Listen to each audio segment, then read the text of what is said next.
નમસ્કાર મિત્રો, ફરી એકવાર આપ સૌનું સ્વાગત છે આપણા નવા હવામાન અપડેટમાં। આજે તારીખ 16 જુલાઈ 2026 ગુરુવાર છે અને આજના આ ખાસ વિડીયોમાં આપણે ગુજરાતના આગામી દિવસોના હવામાન વિશે સૌથી મહત્વપૂર્ણ અને તાજી માહિતી જાણીશું। આવતીકાલે 17 જુલાઈ શુક્રવાર એટલે કે પવિત્ર અષાઢી બીજનો શુભ દિવસ છે અને આ વખતે અષાઢી બીજને લઈને વરસાદ અંગે ખૂબ જ મહત્વપૂર્ણ આગાહી સામે આવી રહી છે, તેથી આજનો વિડીયો અંત સુધી જરૂર જોતા રહેજો। મિત્રો, છેલ્લા કેટલાક દિવસોથી ગુજરાતમાં વરસાદમાં થોડો વિરામ જોવા મળી રહ્યો છે, પરંતુ હવે વાતાવરણ ફરી એકવાર ઝડપથી બદલાઈ રહ્યું છે।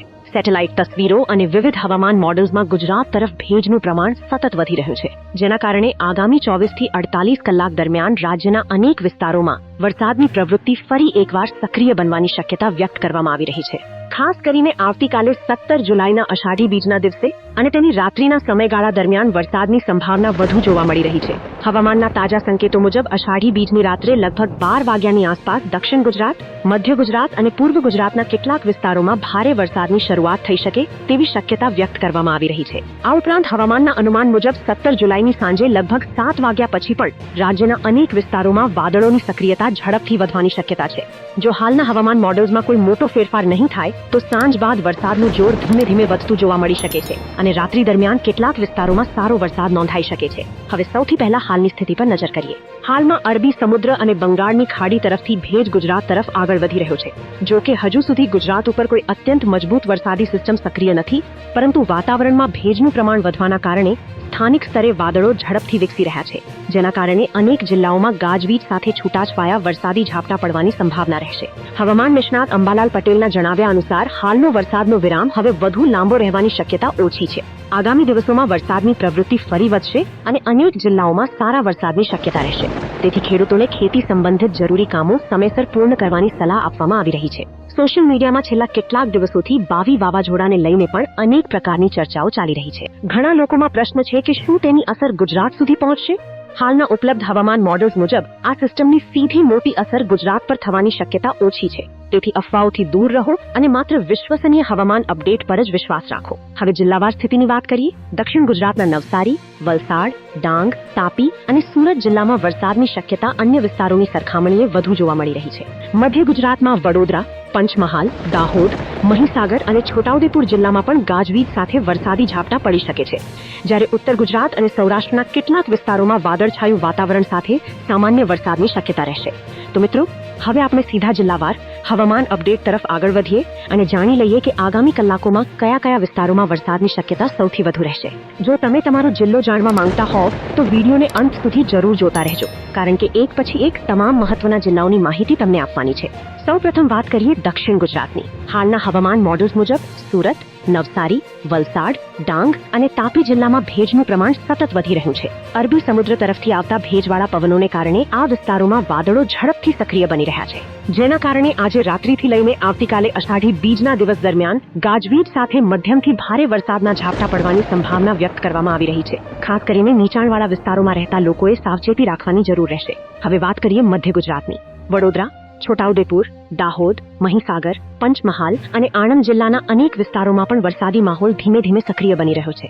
બપોર બાદ વાદળોની સંખ્યા વધશે અને સાંજ પછી ઘણા વિસ્તારોમાં વરસાદ શરૂ થઈ શકે છે। જો હાલના હવામાન મોડલ્સ પ્રમાણે સ્થિતિ યથાવત રહેશે તો અષાઢી બીજની રાત્રે આ વિસ્તારોમાં કેટલાક સ્થળોએ સારો વરસાદ નોંધાઈ શકે છે। પૂર્વ ગુજરાતમાં નર્મદા અને આસપાસના વિસ્તારોમાં પણ વાતાવરણ અનુકૂળ બની રહ્યું છે।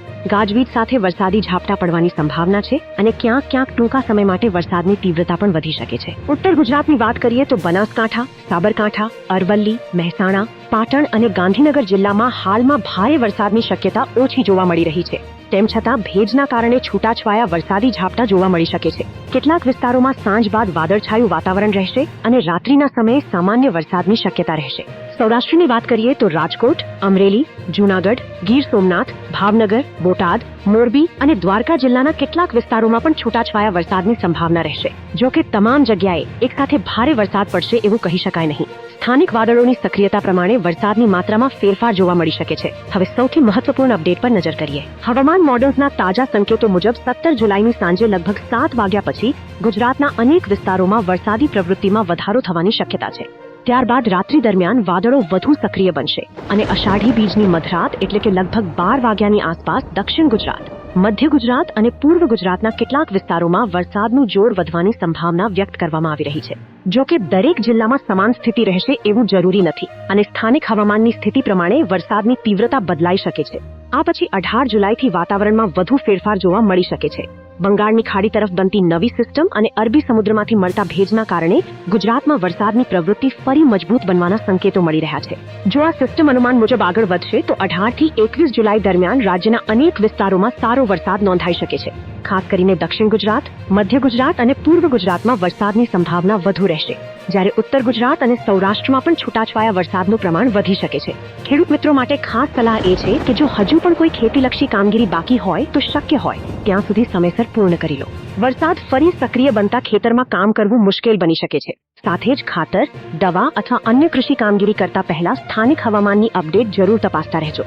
અંતમાં એક મહત્વની વાત, હવામાન સતત બદલાતું રહેતું હોય છે, તેથી મોડલ્સમાં પણ સમયાંતરે ફેરફાર જોવા મળી શકે છે. અમે સતત નવી માહિતી અને તાજા હવામાન મોડલ્સના આધારે તમને અપડેટ આપતા રહીશું. જો તમને આજની આ હવામાન માહિતી ઉપયોગી લાગી હોય તો વિડીયોને લાઇક કરજો, તમારા મિત્રો અને ખેડૂત ભાઈઓ સુધી જરૂર શેર કરજો અને જો તમે હજુ સુધી અમારી ચેનલ સબસ્ક્રાઇબ નથી કરી તો હમણાં જ સબસ્ક્રાઇબ કરી બેલ આઇકન દબાવી દેજો, જેથી ગુજરાતના હવામાન, વરસાદ, ખેડૂત સમાચાર અને સરકારની મહત્વપૂર્ણ યોજનાઓની દરેક નવી અને સચોટ માહિતી સૌથી પહેલા તમને મળતી રહે. મિત્રો, અષાઢી બીજના આ પાવન અવસર પર ભગવાન જગન્નાથજી આપ સૌના જીવનમાં સુખ, સમૃદ્ધિ અને સારા ચોમાસાની કૃપા વરસાવે એવી શુભેચ્છાઓ સાથે મળીએ આગામી તાજા હવામાન અપડેટમાં.